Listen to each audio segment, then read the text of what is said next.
Jacob Simpson, who is the CRE's liaison for resiliency, was scheduled to talk today regarding that focus area. However, bad weather has delayed his arrival back to IU, so Jane Rogan, who is the center's Sustaining Hoosier Communities Director, will be talking about resiliency, but then also sustaining Hoosier communities. Jane.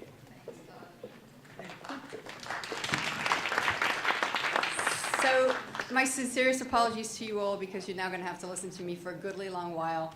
We had it broken up where Jacob would come and talk about resilient Hoosier communities. I would talk about sustaining Hoosier communities. I'm sorry.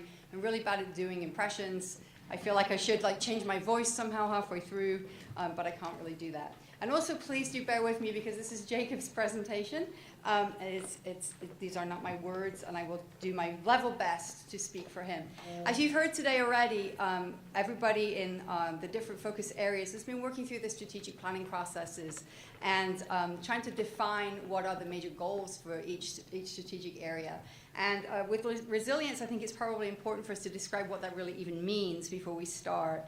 We have a broad definition of resilience, which means economic, and environmental, and social well-being, and all of the things that affect that. We encourage and expect multiple disciplines to contribute to accomplishing these goals, and we also are looking for projects that will not necessarily solve the problem, but at least get us somewhere down the road to getting some understanding as to what the problems and issues and concerns may be, and what some appropriate approaches might be to addressing those. So let's just look briefly at the goals for resilient communities.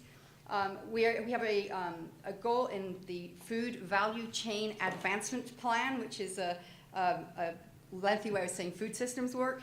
But a lot of the arable land in Indiana is not actually dedicated to producing food, and that means that a lot of the folks who live in this part of the state don't consume food that was actually grown here.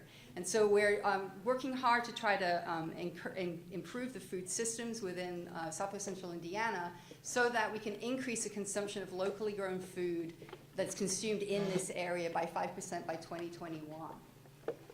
In addition, as you all know, and I'm sitting, of course, at the table with the state geologist, and so I feel like a complete dummy talking about this and completely out of my depth. So just come on up and give us your talk in a minute. It's probably more interesting than mine. But we have amazing geology and amazing hydrology in this area. And one of our goals is to really kind of look at some analyses to help us better understand the flow of water through our state, and the effects that the geology of our state has on our economy and on our ability to thrive and sustain ourselves in the future. And then lastly, we're looking at parks, recreation, trails, and wanting to attract more than 10%, to increase the attraction to those assets by more than 10% over the next few years by 2020. That's our 3-year goal. So those are the things that we're looking at. We have lots of projects underway that are funded. Food systems project that James Farmer and Jody Ellett are working on right now. We have our hydrologist Lee Floria, who's looking at the water issue, and the Epley Center has been looking at the Parks and Recreation area. We had the great privilege of going out in the field and hanging out in a cave the other day. It was after those big rains, so kid you not, it was wet. But really to sort of get in there and watch some of our scientists at work testing water and trying to understand what they're seeing in the water. And I was amazed at the explanations of the different things that they're actually able to map in the water system. But really trying to understand the water flow in and out of the region is the biggest part. And we'll be, I think Lee are you out tomorrow placing sensors? Next Thursday, placing sensors. Okay, so placing sensors to study water flow. It was amazing after that great big flood we had last week to see how things have definitely changed out in the community. Next up, Parks and Recreation, the project that's ongoing there with our Epley Institute. Steve's in the room somewhere. Steve's at the back of the room. Parks, Recreation, and public lands, getting those mapped out, knowing where they are, knowing how to access them, knowing what the strengths are, and then thinking about what are the ways in which we can leverage the lands that we have to help to increase and cross-promote tourism, economic development, but also preserving those lands, right? Because, you know, lots of tourism also creates lots of other kinds of issues as well. So thinking about the ways in which we can work on those issues. And then here's the opportunities for collaboration that Jacob wants me to talk to you about. Obviously, there's a request for proposals out and about right now. It's available on our website, and you are welcome to submit your applications for that.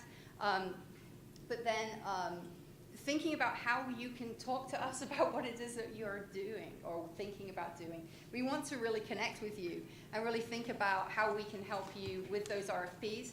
Also, if you know you're going to be applying for grants that are in your area, that not necessarily a request for proposal for money from the center, but if you're looking at granting opportunities in your own areas, we want to talk to you and partner with you on those opportunities as well.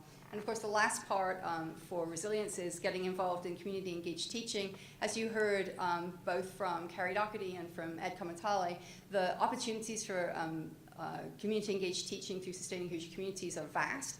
And it's often a first foray for a lot of faculty members into a community. It's a less scary way of entering a community, and it's a really good way to get your feet on level ground.